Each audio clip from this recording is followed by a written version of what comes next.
ಓಂ ಶಾಂತಿ. ಮುರುಳಿಯ ದಿನಾಂಕ 13/12/2024. ಪ್ರಾರ್ಥ ಮುರುಳಿ ಬಾಪ್ ತಾದ ಮಧುಬನ. ಮಧುರ ಮಕ್ಕಳೇ, ತಮ್ಮ ಲಕ್ಷ್ಯ ಮತ್ತು ಲಕ್ಷ್ಯದಾತ ತಂದೆಯನ್ನು ನೆನಪು ಮಾಡಿ, ಆಗ ದೈವಿ ಗುಣಗಳು ಬಂದು ಬಿಡುತ್ತವೆ. ಅನ್ಯರಿಗೆ ದುಃಖ ಕೊಡುವುದು, ನಿಂದನೆ ಮಾಡುವುದು, ಇದೆಲ್ಲವೂ ಆಸುರಿ ಲಕ್ಷಣವಾಗಿದೆ. ಪ್ರಶ್ನೆ: ತಂದೆಗೆ ನೀವು ಮಕ್ಕಳೊಂದಿಗೆ ಬಹಳ ಅತ್ಯುನ್ನತ ಪ್ರೀತಿ ಇದೆ ಎಂಬುದಕ್ಕೆ ಚಿಹ್ನೆ ಏನಾಗಿದೆ? ಉತ್ತರ: ತಂದೆಯಿಂದ ಯಾವ ಮಧುರಾತಿ ಮಧುರ ಶಿಕ್ಷಣಗಳು ಸಿಗುತ್ತವೆಯೋ ಈ ಶಿಕ್ಷಣವನ್ನು ಕೊಡುವುದೇ ಅವರ ಅತ್ಯುನ್ನತ ಚಿಹ್ನೆಯಾಗಿದೆ. ತಂದೆಯ ಮೊದಲ ಶಿಕ್ಷಣವಾಗಿದೆ. ಮಧುರ ಮಕ್ಕಳೇ, ಶ್ರೀಮತವನ್ನು ಬಿಟ್ಟು ಯಾವುದೇ ಉಲ್ಟಾ ಸುಲ್ಟಾ ಕೆಲಸವನ್ನು ಮಾಡಬೇಡಿ. ನೀವು ವಿದ್ಯಾರ್ಥಿಗಳಾಗಿದ್ದೀರಿ ಅಂದ ಮೇಲೆ ನೀವು ಎಂದೂ ಕಾನೂನು ತೆಗೆದುಕೊಳ್ಳಬಾರದು. ನೀವು ತಮ್ಮ ಮುಖದಿಂದ ಸದಾ ರತ್ನಗಳನ್ನೇ ಹೊರಹಾಕಿ ಕಲ್ಲುಗಳನ್ನಲ್ಲ. ಓಂ ಶಾಂತಿ. ತಂದೆಯು ಮಕ್ಕಳಿಗೆ ತಿಳಿಸುತ್ತಾರೆ, ಈಗ ಈ ಲಕ್ಷ್ಮೀ ನಾರಾಯಣರನ್ನಂತೂ ಬಹಳ ಚೆನ್ನಾಗಿ ನೋಡುತ್ತೀರಿ. ಇದು ಗುರಿ ಉದ್ದೇಶವಾಗಿದೆ. ಅರ್ಥಾತ್ ನೀವು ಈ ಮನೆತನದವರಾಗಿದ್ದೀರಿ. ಎಷ್ಟೊಂದು ರಾತ್ರಿ ಹಗಲಿನ ಅಂತರವಿದೆ. ಆದ್ದರಿಂದ ಪದೇ ಪದೇ ಇವರನ್ನು ನೋಡುತ್ತಿರಬೇಕು. ನಾವು ಈ ರೀತಿ ಯಾಗಬೇಕು ಎಂದು ಚಿಂತನೆ ಮಾಡಬೇಕಾಗಿದೆ. ಇವರ ಮಹಿಮೆಯನ್ನಂತೂ ಬಹಳ ಚೆನ್ನಾಗಿ ತಿಳಿದುಕೊಂಡಿದ್ದೀರಿ. ಈ ಚಿತ್ರವನ್ನು ಜೇಬಿನಲ್ಲಿ ಇಟ್ಟುಕೊಳ್ಳುವುದರಿಂದ ಖುಷಿ ಇರುವುದು. ಒಳಗೆ ಯಾವ ದ್ವಂದ್ವವಿರುತ್ತದೆಯೋ ಅದು ಇರಬಾರದು. ಇದಕ್ಕೆ ದೇಹಾಭಿಮಾನವೆಂದು ಹೇಳಲಾಗುತ್ತದೆ. ದೇಹಿ ಅಭಿಮಾನಿಗಳಾಗಿ ಈ ಲಕ್ಷ್ಮೀ ನಾರಾಯಣರನ್ನು ನೋಡುತ್ತೀರೆಂದರೆ ನಾವು ಈ ರೀತಿಯಾಗುತ್ತಿದ್ದೇವೆ ಎಂದು ತಿಳಿಯುತ್ತೀರಿ. ಆದ್ದರಿಂದ ಅವಶ್ಯವಾಗಿ ಇವರನ್ನು ನೋಡುತ್ತಿರಬೇಕಾಗಿದೆ. ತಂದೆಯು ತಿಳಿಸುತ್ತಾರೆ, ಮಕ್ಕಳೇ, ನೀವೇ ಈ ರೀತಿ ಯಾಗಬೇಕಾಗಿದೆ. ಮಧ್ಯಾಜೀಭವ. ಇವರನ್ನು ನೋಡಿ ನೆನಪು ಮಾಡಿ ಒಂದು ದೃಷ್ಟಾಂತವನ್ನು ತಿಳಿಸುತ್ತಾರೆ. ನಾನು ಕೋಣ ಆಗಿದ್ದೇನೆ ಎಂದು ಆಲೋಚಿಸಿದನು. ಹೀಗೆ ಆಲೋಚಿಸುತ್ತಾ ತನ್ನನ್ನು ಕೋಣವೆಂದೇ ತಿಳಿದುಕೊಳ್ಳತೊಡಗಿದನು. ನನಗೆ ಕೊಂಬಿದೆ, ನಾನು ಹೊರಗೆ ಬರಲಾಗುವುದಿಲ್ಲವೆಂದು ತಿಳಿಯತೊಡಗಿದನು. ಅಂದರೆ ನಿಮಗೆ ತಿಳಿದಿದೆ, ಇದು ನಮ್ಮ ಗುರಿ ಉದ್ದೇಶವಾಗಿದೆ. ನಾವು ಈ ರೀತಿಯಾಗಬೇಕಾಗಿದೆ. ಆದರೆ ಹೇಗಾಗುತ್ತೀರಿ? ತಂದೆಯ ನೆನಪಿನಿಂದ ಪ್ರತಿಯೊಬ್ಬರೂ ತಮ್ಮೊಂದಿಗೆ ಕೇಳಿಕೊಳ್ಳಿ.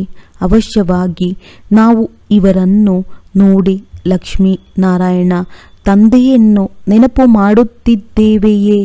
ನೀವಂತೂ ತಿಳಿದುಕೊಂಡಿದ್ದೀರಿ, ತಂದೆಯು ನಮ್ಮನ್ನು ದೇವತೆಗಳನ್ನಾಗಿ ಮಾಡುತ್ತಾರೆ. ಅಂದ ಮೇಲೆ ಎಷ್ಟು ಸಾಧ್ಯವೋ ಅಷ್ಟು ತಂದೆಯನ್ನು ನೆನಪು ಮಾಡಬೇಕು. ಇದನ್ನಂತೂ ತಂದೆಯು ತಿಳಿಸುತ್ತಾರೆ. ಮಕ್ಕಳಿಗೆ ನಿರಂತರ ನೆನಪಿರಲು ಸಾಧ್ಯವಿಲ್ಲ. ಆದರೆ ಪುರುಷಾರ್ಥ ಮಾಡಬೇಕು.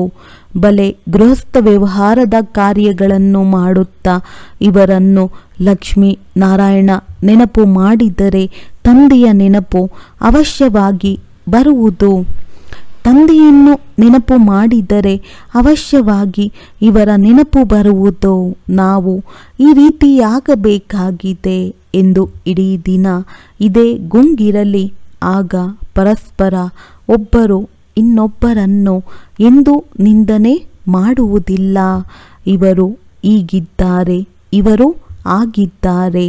ಈ ಮಾತುಗಳಲ್ಲಿ ಯಾರು ತೊಡಗುವರೋ ಅವರು ಶ್ರೇಷ್ಠ ಪದವಿಯನ್ನು ಪಡೆಯಲು ಸಾಧ್ಯವಿಲ್ಲ. ಹಾಗೆಯೇ ಉಳಿದು ಬಿಡುತ್ತಾರೆ.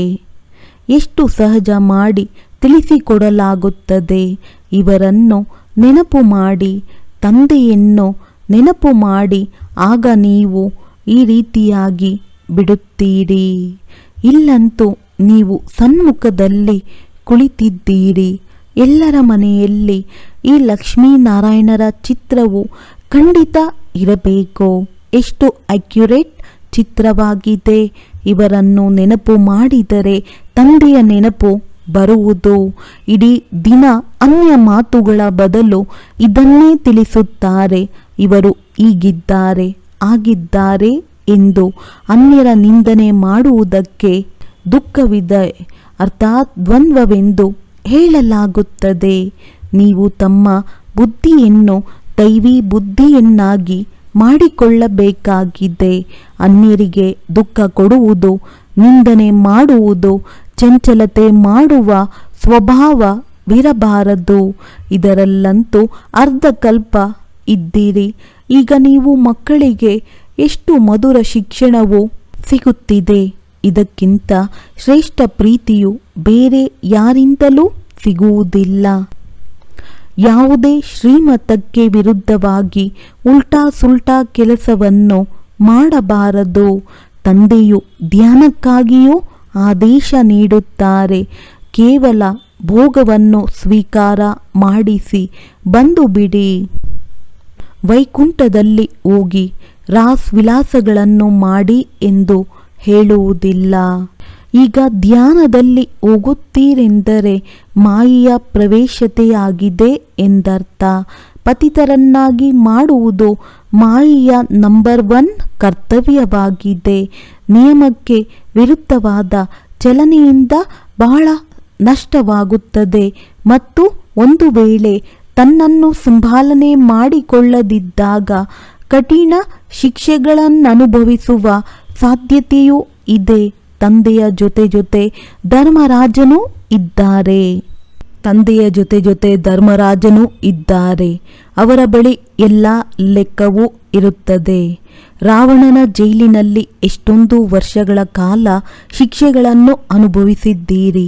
ಹೊಸ ಪ್ರಪಂಚದಲ್ಲಿ ಎಷ್ಟು ಅಪಾರ ಸುಖವಿದೆ.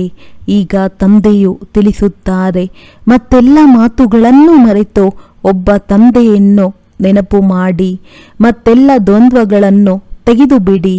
ವಿಕಾರದಲ್ಲಿ ಯಾರು ತೆಗೆದುಕೊಂಡು ಹೋಗುತ್ತಾರೆ? ಮಾಯಾಭೂತ. ನಿಮ್ಮ ಗುರಿ ಉದ್ದೇಶವೇ ಶ್ರೇಷ್ಠರಾಗುವುದಾಗಿದೆ, ರಾಜಯೋಗವಲ್ಲವೇ? ತಂದೆಯನ್ನು ನೆನಪು ಮಾಡುವುದರಿಂದ ಈ ಆಸ್ತಿಯು ಸಿಗುವುದು. ಆದ್ದರಿಂದ ಈ ವ್ಯವಹಾರದಲ್ಲಿ ತೊಡಗಬೇಕು. ಒಳಗಿನ ಕೊಳಕೆಲ್ಲವನ್ನು ತೆಗೆಯಬೇಕು. ಮಾಯೆಯ ಪರಾಕಾಷ್ಠತೆಯು ಬಹಳ ಕಠಿಣವಾಗಿದೆ. ಆದರೆ ಅದನ್ನು ದೂರ ಮಾಡುತ್ತಿರಬೇಕಾಗಿದೆ. ಎಷ್ಟು ಸಾಧ್ಯವೋ ಅಷ್ಟು ನೆನಪಿನ ಯಾತ್ರೆಯಲ್ಲಿರಬೇಕಾಗಿದೆ. ಈಗಂತೂ ನಿರಂತರ ನೆನಪಿರಲು ಸಾಧ್ಯವಿಲ್ಲ. ಕೊನೆಗೆ ನಿರಂತರದವರೆಗೆ ಬರುತ್ತೀರಿ. ಆಗಲೇ ಶ್ರೇಷ್ಠ ಪದವಿಯನ್ನು ಪಡೆಯುತ್ತೀರಿ. ಒಂದು ವೇಳೆ ಒಳಗೆ ದ್ವಂದ್ವ ಅಥವಾ ಕೆಟ್ಟ ವಿಚಾರಗಳಿದ್ದರೆ ಶ್ರೇಷ್ಠ ಪದವಿಯೂ ಸಿಗಲು ಸಾಧ್ಯವಿಲ್ಲ. ಮಾಯೆಗೆ ವಶವಾಗಿಯೇ ಸೋಲನ್ನನುಭವಿಸುತ್ತಾರೆ. ತಂದೆಯು ತಿಳಿಸುತ್ತಾರೆ, ಮಕ್ಕಳೇ, ಕೆಟ್ಟ ಕೆಲಸದಿಂದ ಸೋಲನ್ನನುಭವಿಸಬೇಡಿ. ಅನ್ಯರ ನಿಂದನೆ ಮಾಡಿದರೆ ನಿಮ್ಮ ದುರ್ಗತಿಯು ಆಗುತ್ತದೆ. ಈಗ ಸದ್ಗತಿಯಾಗಬೇಕೆಂದರೆ ಕೆಟ್ಟ ಕರ್ಮವನ್ನು ಮಾಡಬೇಡಿ. ತಂದೆಯು ನೋಡುತ್ತಾರೆ, ಮಾಯೆಯು ಕುತ್ತಿಗೆಯವರೆಗೂ ನುಂಗಿ ಹಾಕುವುದು. ಇದು ತಿಳಿಯುವುದೇ ಇಲ್ಲ. ನಾವು ಬಹಳ ಚೆನ್ನಾಗಿ ನಡೆಯುತ್ತಿದ್ದೇವೆಂದು ತಮ್ಮನ್ನು ತಿಳಿಯುತ್ತಾರೆ. ಆದರೆ ಇಲ್ಲ. ತಂದೆಯು ತಿಳಿಸುತ್ತಾರೆ, ಮನ್ಸಾ ವಾಚಾ ಕರ್ಮಣ ಮುಖದಿಂದ ರತ್ನಗಳೇ ಬರಬೇಕು. ಕೆಟ್ಟ ಮಾತುಗಳನ್ನಾಡುವುದು ಕಲ್ಲುಗಳಾಗಿವೆ. ಈಗ ನೀವು ಕಲ್ಲು ಬುದ್ಧಿಯವರಿಂದ ಪಾರಸರಾಗುತ್ತೀರೆಂದರೆ ಎಂದು ಮುಖದಿಂದ ಕಲ್ಲುಗಳು ಬರಬಾರದು. ತಂದೆಯಂತೂ ತಿಳಿಸಬೇಕಾಗುತ್ತದೆ. ಎಲ್ಲ ಮಕ್ಕಳಿಗೆ ತಿಳಿಸುವುದು ತಂದೆಯ ಅಧಿಕಾರವಾಗಿದೆ. ಪರಸ್ಪರ ಸಹೋದರರಿಗೆ ಎಚ್ಚರಿಕೆ ನೀಡುವುದಲ್ಲ ಶಿಕ್ಷಕನ ಕೆಲಸವಾಗಿದೆ. ಶಿಕ್ಷಣ ಕೊಡುವುದು. ಅವರು ಏನು ಬೇಕಾದರೂ ಹೇಳಬಹುದು. ಆದ್ದರಿಂದ ವಿದ್ಯಾರ್ಥಿಗಳು ಎಂದೂ ತಮ್ಮ ಕೈಯಲ್ಲಿ ಕಾನೂನು ತೆಗೆದುಕೊಳ್ಳಬಾರದು. ನೀವು ವಿದ್ಯಾರ್ಥಿಗಳಾಗಿದ್ದೀರಲ್ಲವೇ, ತಂದೆಯು ತಿಳಿಸಬಹುದಾಗಿದೆ. ಮಕ್ಕಳಿಗೆ ತಂದೆಯ ಆದೇಶವೂ ಸಿಗುತ್ತದೆ. ಒಬ್ಬ ತಂದೆಯನ್ನು ನೆನಪು ಮಾಡಿ. ಈಗ ನಿಮ್ಮ ಅದೃಷ್ಟವು ತೆರೆದಿದೆ. ಶ್ರೀಮತದಂತೆ ನಡೆಯದೇ ಇರುವುದರಿಂದ ನಿಮ್ಮ ಅದೃಷ್ಟವು ಕೆಡುವುದು. ಮತ್ತೆ ಬಹಳ ಪಶ್ಚಾತ್ತಾಪ ಪಡಬೇಕಾಗುವುದು. ತಂದೆಯ ಶ್ರೀಮತದನುಸಾರ ನಡೆಯದೇ ಇರುವುದರಿಂದ ಒಂದನೆಯದಾಗಿ ಶಿಕ್ಷೆಗಳನ್ನು ಅನುಭವಿಸಬೇಕಾಗುತ್ತದೆ. ಎರಡನೆಯದಾಗಿ ಪದವಿಯು ಭ್ರಷ್ಟವಾಗುತ್ತದೆ. ಇದು ಜನ್ಮ ಜನ್ಮಾಂತರ ಕಲ್ಪಾಂತರದ ಆಟವಾಗಿದೆ. ತಂದೆಯೇ ಬಂದು ಓದಿಸುತ್ತಾರೆ. ಆದ್ದರಿಂದ ಬುದ್ಧಿಯಲ್ಲಿರಬೇಕು. ತಂದೆಯು ನಮ್ಮ ಶಿಕ್ಷಕನಾಗಿದ್ದಾರೆ. ಇವರಿಂದ ಈ ಹೊಸ ಜ್ಞಾನವು ಸಿಗುತ್ತದೆ. ತಮ್ಮನ್ನು ಆತ್ಮವೆಂದು ತಿಳಿಯಿರಿ. ಆತ್ಮಗಳು ಮತ್ತು ಪರಮಾತ್ಮನ ಮೇಳವೆಂದು ಹೇಳಲಾಗುತ್ತದೆ ಎಲ್ಲವೇ. 5000 ವರ್ಷಗಳ ನಂತರ ಮತ್ತೆ ಮಿಲನ ಮಾಡುತ್ತೇವೆ. ಆದ್ದರಿಂದ ಇಲ್ಲಿ ಎಷ್ಟು ಆಸ್ತಿಯನ್ನು ತೆಗೆದುಕೊಳ್ಳಬೇಕೋ ಅಷ್ಟು ತೆಗೆದುಕೊಳ್ಳಬಲ್ಲಿರಿ. ಇಲ್ಲವಾದರೆ ಬಹಳ ಪಶ್ಚಾತ್ತಾಪ ಪಡುವಿರಿ ಮತ್ತು ಅಳುವಿರಿ. ಎಲ್ಲವೂ ಸಾಕ್ಷಾತ್ಕಾರವಾಗುವುದು.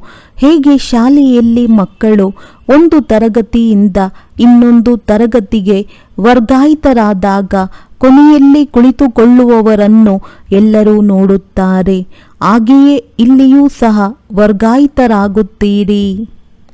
ನಿಮಗೆ ತಿಳಿದಿದೆ, ಇಲ್ಲಿ ಶರೀರವನ್ನು ಬಿಟ್ಟು ಹೋದರೆ ಸತ್ಯಯುಗದಲ್ಲಿ ರಾಜಕುಮಾರ ಕುಮಾರಿಯರ ಕಾಲೇಜಿನಲ್ಲಿ ಭಾಷೆಯನ್ನು ಕಲಿಯುತ್ತೇವೆ. ಇಲ್ಲಿಯ ಭಾಷೆಯನ್ನು ಎಲ್ಲರೂ ಓದಬೇಕಾಗುತ್ತದೆ. ಮಾತೃಭಾಷೆಯಾಗಿದೆ. ಅನೇಕರಲ್ಲಿ ಪೂರ್ಣ ಜ್ಞಾನವಿಲ್ಲ ಎಂದರೆ ಮತ್ತೆ ನಿಯಮಿತವಾಗಿ ಓದುವುದೂ ಇಲ್ಲ. ಒಂದೆರಡು ಬಾರಿ ತಪ್ಪಿಸಿದರೆ ನಿತ್ಯವೂ ಮುರುಳಿಯನ್ನು ತಪ್ಪಿಸುವ ಹವ್ಯಾಸವಾಗಿ ಬಿಡುತ್ತದೆ. ಮಾಯೆಯ ಶಿಷ್ಯರ ಸಂಘವಾಗಿದೆ. ಶಿವತಂದೆಯ ಶಿಷ್ಯರು ಕೆಲವರೇ ಇದ್ದೀರಿ. ಉಳಿದೆಲ್ಲರೂ ಮಾಯೆಯ ಶಿಷ್ಯರಾಗಿದ್ದೀರಿ. ನೀವು ಶಿವತಂದೆಯ ಶಿಷ್ಯರಾಗುತ್ತೀರೆಂದರೆ ಮಾಯೆಗೆ ಸಹನೆ ಮಾಡಲಾಗುವುದಿಲ್ಲ. ಆದ್ದರಿಂದ ತಮ್ಮನ್ನು ಬಹಳ ರಕ್ಷಣೆ ಮಾಡಿಕೊಳ್ಳಬೇಕು. ಪತಿತ ಕೊಳಕು ಮನುಷ್ಯರಿಂದ ಬಹಳ ಸಂಭಾಲನೆ ಮಾಡಿಕೊಳ್ಳಬೇಕು. ಹಂಸಗಳು ಮತ್ತು ಕೊಕ್ಕರೆಗಳಿದ್ದಾರಲ್ಲವೇ, ತಂದೆಯು ರಾತ್ರಿಯೂ ಸಹ ಶಿಕ್ಷಣವನ್ನು ಕೊಟ್ಟಿದ್ದಾರೆ. ಇಡೀ ದಿನದಲ್ಲಿ ಯಾರಾದರೊಬ್ಬರ ನಿಂದನೆ ಮಾಡದೆ ಇರುವ ಹಾಗಿಲ್ಲ. ಅವರ ಚಿಂತನೆ ಮಾಡುವುದಕ್ಕೆ ದೈವಿ ಗುಣವೆಂದು ಹೇಳಲಾಗುವುದಿಲ್ಲ. ದೇವತೆಗಳು ಇಂತಹ ಕೆಲಸ ಮಾಡುವುದಿಲ್ಲ. ತಂದೆಯು ತಿಳಿಸುತ್ತಾರೆ, ತಂದೆ ಮತ್ತು ಆಸ್ತಿಯನ್ನು ನೆನಪು ಮಾಡಿ ಎಂದು. ಆದರೂ ಸಹ ನಿಂದನೆ ಮಾಡುತ್ತಿರುತ್ತಾರೆ. ಜನ್ಮ ಜನ್ಮಾಂತರದಿಂದ ನಿಂದನೆ ಮಾಡುತ್ತಾ ಬಂದಿದ್ದೀರಿ. ಒಳಗೆ ದ್ವಂದ್ವವಿರುತ್ತದೆ. ಇದು ಸಹ ಒಳಗಿನ ಘರ್ಷಣೆಯಾಗಿದೆ. ಸುಮ್ಮನೆ ತಮ್ಮನ್ನು ಕೊಲೆ ಮಾಡಿಕೊಳ್ಳುತ್ತಾರೆ. ಅನೇಕರಿಗೆ ನಷ್ಟ ಉಂಟು ಮಾಡುತ್ತಾರೆ. ಯಾರು ಹೇಗೆ ಇರಲಿ, ನಿಮ್ಮದೇನು ಹೋಗುತ್ತದೆ. ಎಲ್ಲರ ಸಹಾಯಕ ಒಬ್ಬ ತಂದೆಯಾಗಿದ್ದಾರೆ. ಈಗಂತೂ ಶ್ರೀಮತದಂತೆ ನಡೆಯಬೇಕಾಗಿದೆ. ಮನುಷ್ಯ ಮತವು ಬಹಳ ಕೊಳಕರನ್ನಾಗಿ ಮಾಡುತ್ತದೆ. ಪರಸ್ಪರ ಒಬ್ಬರು ಇನ್ನೊಬ್ಬರ ನಿಂದನೆ ಮಾಡುತ್ತಿರುತ್ತಾರೆ. ನಿಂದನೆ ಮಾಡುವುದು ಮಾಯಾಭೂತವಾಗಿದೆ. ಇದು ಪತಿತ ಪ್ರಪಂಚವಾಗಿದೆ. ನಾವೀಗ ಪತಿತರಿಂದ ಪಾವನರಾಗುತ್ತೇವೆ ಎಂದು ನೀವು ತಿಳಿದುಕೊಳ್ಳುತ್ತೀರಿ. ಅಂದ ಮೇಲೆ ಈ ಅವಗುಣಗಳೆಲ್ಲವೂ ಕೆಟ್ಟದ್ದಾಗಿದೆ ತಿಳಿಸಲಾಗುತ್ತದೆ. ಇಂದಿನಿಂದ ಎಂದೂ ಇಂತಹ ಕರ್ಮ ಮಾಡುವುದಿಲ್ಲವೆಂದು ತಮ್ಮ ಕಿವಿಯನ್ನು ಹಿಡಿದುಕೊಳ್ಳಬೇಕು. ಒಂದು ವೇಳೆ ಏನೇ ನೋಡುತ್ತೀರೆಂದರೂ ತಂದೆಗೆ ತಿಳಿಸಬೇಕು. ನಿಮ್ಮದೇನು ಹೋಗುತ್ತದೆ. ನೀವು ಒಬ್ಬರು ಇನ್ನೊಬ್ಬರ ನಿಂದನೆಯನ್ನು ಏಕೆ ಮಾಡುತ್ತೀರಿ? ತಂದೆಯು ಎಲ್ಲವನ್ನು ಕೇಳುತ್ತಾರಲ್ಲವೇ? ತಂದೆಯು ಇವರ ಕಿವಿಗಳು ಮತ್ತು ಕಣ್ಣುಗಳನ್ನು ಆಧಾರವಾಗಿ ತೆಗೆದುಕೊಂಡಿದ್ದಾರಲ್ಲವೇ. ಇದರ ಮೂಲಕ ತಂದೆಯು ನೋಡುತ್ತಾರೆ ಮತ್ತು ಈ ದಾದಾರವರು ನೋಡುತ್ತಾರೆ. ವಾತಾವರಣ ಮತ್ತು ಕೆಲವರ ಚಲನೆಯಂತೂ ಬಹಳ ವಿರುದ್ಧವಾಗಿ ನಡೆಯುತ್ತದೆ. ಯಾರಿಗೆ ತಂದೆ ಇರುವುದಿಲ್ಲವೋ ಅವರಿಗೆ ಅನಾಥರೆಂದು ಹೇಳಲಾಗುತ್ತದೆ. ಅವರು ತಮ್ಮ ತಂದೆಯನ್ನು ತಿಳಿದುಕೊಂಡಿಲ್ಲ, ನೆನಪು ಮಾಡುವುದಿಲ್ಲ. ಸುಧಾರಣೆಯಾಗುವ ಬದಲು ಇನ್ನೂ ಹಾಳಾಗುತ್ತಾರೆ. ಇದರಿಂದ ತಮ್ಮ ಪದವಿಯನ್ನೇ ಕಳೆದುಕೊಳ್ಳುತ್ತಾರೆ. ಶ್ರೀಮತದಂತೆ ನಡೆಯದಿದ್ದರೆ ಅವರು ದೊಡ್ಡವರಿಲ್ಲದ ಅನಾಥರಾಗಿದ್ದಾರೆ. ತಂದೆ ತಾಯಿಯ ಶ್ರೀಮತದಂತೆ ನಡೆಯುವುದಿಲ್ಲ. ತ್ವಮೇವ ಮಾತಶ್ಚ ಪಿತಾ ಬಂಧು ಇತ್ಯಾದಿಯೂ ಆಗುತ್ತಾರೆ. ಆದರೆ ಗ್ರೇಟ್ ಗ್ರೇಟ್ ಗ್ರ್ಯಾಂಡ್ ಫಾದರ್ ಇಲ್ಲದಿದ್ದರೆ ಮತ್ತೆ ತಾಯಿ ಎಲ್ಲಿರುವರು? ಇಷ್ಟು ಬುದ್ಧಿ ಇಲ್ಲ. ಮಾಯೆಯು ಬುದ್ಧಿಯನ್ನು ಒಮ್ಮೆಲೆ ತಿರುಗಿಸಿ ಬಿಡುತ್ತದೆ. ಬೇಅದ್ದಿನ ತಂದೆಯ ಆಜ್ಞೆಯನ್ನು ಪಾಲಿಸದಿದ್ದರೆ ಶಿಕ್ಷೆ ಸಿಗುತ್ತದೆ. ಸ್ವಲ್ಪವೂ ಸದ್ಗತಿಯಾಗುವುದಿಲ್ಲ. ತಂದೆಯು ನೋಡಿದರೆ ಇವರ ಗತಿಯು ಏನಾಗುವುದು ಎಂದು ಹೇಳುತ್ತಾರಲ್ಲವೇ. ಇವರು ಎಕ್ಕದ ಹೂಗಳಾಗಿದ್ದಾರೆ. ಇವರನ್ನು ಯಾರೂ ಇಷ್ಟಪಡುವುದಿಲ್ಲ. ಅಂದ ಮೇಲೆ ಸುಧಾರಣೆಯಾಗಬೇಕಲ್ಲವೇ. ಇಲ್ಲದಿದ್ದರೆ ಪದವಿ ಭ್ರಷ್ಟರಾಗಿ ಬಿಡುತ್ತಾರೆ. ಜನ್ಮ ಜನ್ಮಾಂತರಕ್ಕಾಗಿ ನಷ್ಟ ಉಂಟಾಗುವುದು. ಆದರೆ ದೇಹಾಭಿಮಾನಿಗಳ ಬುದ್ಧಿಯಲ್ಲಿ ಕುಳಿತುಕೊಳ್ಳುವುದೇ ಇಲ್ಲ. ಆತ್ಮ ಅಭಿಮಾನಿಗಳೇ ತಂದೆಯೊಂದಿಗೆ ಪ್ರೀತಿ ಇಡಲು ಸಾಧ್ಯ. ಬಲಿಹಾರಿಯಾಗುವುದು ಚಿಕ್ಕಮ್ಮನ ಮನೆಯಂತಲ್ಲ. ದೊಡ್ಡ ದೊಡ್ಡ ವ್ಯಕ್ತಿಗಳು ಬಲಿಹಾರಿಯಾಗಲು ಸಾಧ್ಯವಿಲ್ಲ. ಅವರು ಬಲಿಹಾರಿಯ ಅರ್ಥವನ್ನು ತಿಳಿದುಕೊಂಡಿಲ್ಲ.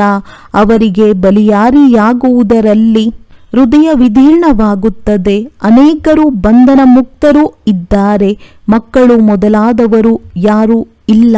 ಬಾಬಾ ತಾವೇ ನಮ್ಮ ಸರ್ವಸ್ವವಾಗಿದ್ದೀರಿ ಎಂದು ಹೇಳುತ್ತೀರಿ. ಹೀಗೆ ಕೇವಲ ಬಾಯಿಯಿಂದ ಹೇಳುತ್ತಾರೆ, ಆದರೆ ಸತ್ಯವಾಗಿ ಅಲ್ಲ. ತಂದೆಗೂ ಸಹ ಅಸತ್ಯವನ್ನೇ ಹೇಳಿಬಿಡುತ್ತಾರೆ. ಬಲಿಹಾರಿಯಾಗುತ್ತಾರೆಂದರೆ ತಮ್ಮ ಮಮತ್ವವನ್ನು ತೆಗೆದು ಹಾಕಬೇಕು. ಈಗಂತೂ ಅಂತಿಮ ಸಮಯವಾಗಿದೆ ಎಂದರೆ ಶ್ರೀಮತದಂತೆ ನಡೆಯಬೇಕಾಗಿದೆ. ತನ್ನ ಸಂಪತ್ತಿನಿಂದಲೂ ಸಹ ಮಮತ್ವವು ಹೊರಟು ಹೋಗಬೇಕು. ಹೀಗೆ ಅನೇಕರು ಬಂಧನ ಮುಕ್ತರಾಗಿದ್ದಾರೆ. ಶಿವತಂದೆಯನ್ನು ತನ್ನವರನ್ನಾಗಿ ಮಾಡಿಕೊಂಡಿದ್ದಾರೆ. ಹೇಗೆ ದತ್ತು ಮಾಡಿಕೊಳ್ಳುತ್ತಾರಲ್ಲವೇ.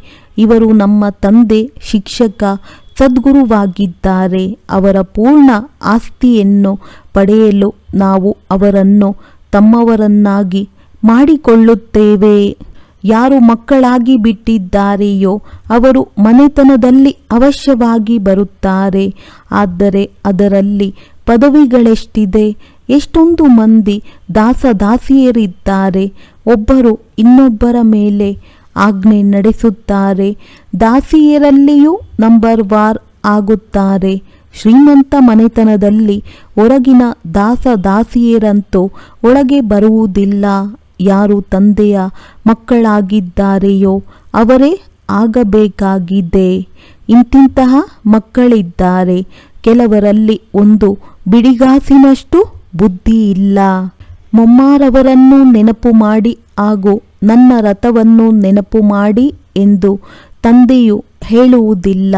ತಂದೆಯು ತಿಳಿಸುವುದೇನೆಂದರೆ ನನ್ನೊಬ್ಬನನ್ನೇ ನೆನಪು ಮಾಡಿ ದೇಹದ ಎಲ್ಲ ಬಂಧನಗಳನ್ನು ಬಿಟ್ಟು ತನ್ನನ್ನು ಆತ್ಮವೆಂದು ತಿಳಿಯಿರಿ. ತಂದೆಯು ತಿಳಿಸುತ್ತಾರೆ, ಪ್ರೀತಿ ಇಟ್ಟುಕೊಳ್ಳಬೇಕೆಂದರೆ ಒಬ್ಬೊಬ್ಬರೊಂದಿಗೆ ಇಡಿ, ಆಗ ದೋಣಿಯು ಪಾರಾಗುವುದು. ತಂದೆಯ ಆದೇಶದಂತೆ ನಡೆಯಿರಿ. ಮೋಹಜಿತ್ ರಾಜನ ಕಥೆಯೂ ಇದೆಯಲ್ಲವೇ. ಮೊದಲ ನಂಬರಿನಲ್ಲಿ ಮಕ್ಕಳಿರುತ್ತಾರೆ. ಮಕ್ಕಳಂತೂ ಆಸ್ತಿಗೆ ಮಾಲೀಕರಾಗುತ್ತಾರೆ. ಸ್ತ್ರೀಯಂತೂ ಅರ್ಧಾಂಗಿಯಾಗಿದ್ದಾಳೆ.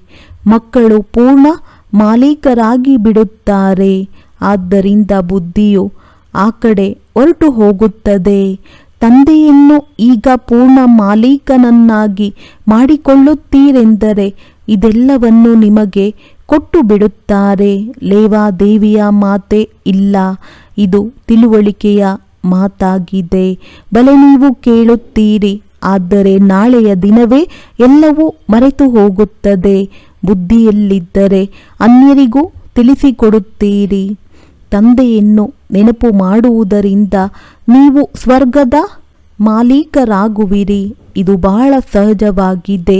ಕೇವಲ ನೀವು ಬಾಯಿಯಿಂದ ಹೇಳುತ್ತಾ ಇರಿ, ಗುರಿ ಉದ್ದೇಶವನ್ನು ತಿಳಿಸುತ್ತಾ ಇರಿ. ವಿಶಾಲ ಬುದ್ಧಿಯವರು ಬಹಳ ಬೇಗ ಅರಿತುಕೊಳ್ಳುತ್ತಾರೆ. ಅಂತ್ಯದಲ್ಲಿ ಈ ಚಿತ್ರ ಮೊದಲಾದವುಗಳೇ ಕೆಲಸಕ್ಕೆ ಬರುತ್ತವೆ.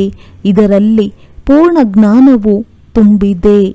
ಲಕ್ಷ್ಮೀ ನಾರಾಯಣ ಮತ್ತು ರಾಧೆ ಕೃಷ್ಣರ ಸಂಬಂಧವೇನು?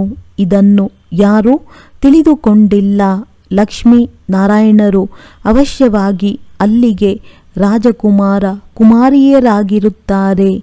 ಭಿಕಾರಿಗಳಿಂದ ರಾಜಕುಮಾರರಾಗುತ್ತಾರಲ್ಲವೇ, ಭಿಕಾರಿಯಿಂದ ರಾಜನಾಗುತ್ತಾರೆಂದು ಹೇಳುವುದಿಲ್ಲ. ರಾಜಕುಮಾರರಾದ ನಂತರವೇ ರಾಜರಾಗುತ್ತಾರೆ. ಈಗಂತೂ ಬಹಳ ಸಹಜವಾಗಿದೆ. ಆದ್ದರಿಂದ ಮಾಯೆಯು ಯಾರನ್ನಾದರೂ ಹಿಡಿದುಕೊಳ್ಳುತ್ತದೆ. ಅನ್ಯರ ನಿಂದನೆ ಮಾಡುವುದು, ಗೇಲಿ ಮಾಡುವುದು ಇದು ಅನೇಕರಿಗೆ ಅಭ್ಯಾಸವಾಗಿ ಬಿಟ್ಟಿದೆ. ಅವರಿಗೆ ಮತ್ಯಾವ ಕೆಲಸವೇ ಇಲ್ಲ. ತಂದೆಯನ್ನು ನೆನಪೇ ಮಾಡುವುದಿಲ್ಲ. ಒಬ್ಬರು ಇನ್ನೊಬ್ಬರನ್ನು ನಿಂದನೆ ಮಾಡುವ ವ್ಯವಹಾರವನ್ನೇ ಮಾಡುತ್ತಾರೆ. ಇದು ಮಾಯೆಯ ಪಾಠವಾಗಿದೆ. ತಂದೆಯ ಪಾಠವಂತೂ ಸಂಪೂರ್ಣ ನೇರವಾಗಿದೆ. ಅಂತಿಮದಲ್ಲಿ ಈ ಸನ್ಯಾಸಿ ಮೊದಲಾದವರು ಜಾಗೃತರಾಗುತ್ತಾರೆ. ಜ್ಞಾನವು ಈ ಬ್ರಹ್ಮ ಕುಮಾರ ಕುಮಾರಿಯರಲ್ಲಿದೆ ಎಂದು ಹೇಳುತ್ತಾರೆ. ಕುಮಾರ ಕುಮಾರಿಯರಂತೂ ಪವಿತ್ರರಾಗಿರುತ್ತಾರಲ್ಲವೇ, ಪ್ರಜಾಪಿತ ಬ್ರಹ್ಮನ ಮಕ್ಕಳಾಗಿದ್ದಾರೆ. ನಮ್ಮಲ್ಲಿ ಯಾವುದೇ ಕೆಟ್ಟ ವಿಕಾರವೂ ಸಹ ಬರಬಾರದು. ಕೆಲವರಿಗೆ ಈಗಲೂ ಸಹ ಕೆಟ್ಟ ವಿಚಾರಗಳು ಬರುತ್ತವೆ. ನಂತರ ಇದಕ್ಕೆ ಪ್ರತಿಯಾಗಿ ಶಿಕ್ಷೆಯು ಬಹಳ ಕಠಿಣವಾಗಿದೆ. ತಂದೆಯಂತೂ ಬಹಳಷ್ಟು ತಿಳಿಸುತ್ತಾರೆ. ಆದರೂ ಸಹ ನಿಮ್ಮ ಚಲನೆಯು ಸರಿ ಇಲ್ಲದಿದ್ದರೆ ಇಲ್ಲಿರಲು ಸಾಧ್ಯವಾಗುವುದಿಲ್ಲ. ಸ್ವಲ್ಪ ಶಿಕ್ಷೆಯನ್ನು ಕೊಡಬೇಕಾಗುತ್ತದೆ. ನೀವು ಯೋಗ್ಯರಲ್ಲ. ತಂದೆಗೆ ಮೋಸ ಮಾಡುತ್ತೀರಿ. ನೀವು ತಂದೆಯನ್ನು ನೆನಪು ಮಾಡುವುದಿಲ್ಲ. ಸ್ಥಿತಿಯು ಕೆಳಗೆ ಬಂದು ಬಿಡುತ್ತದೆ. ಸ್ಥಿತಿಯು ಕೆಳಗೆ ಬರುವುದೇ ಶಿಕ್ಷೆಯಾಗಿದೆ.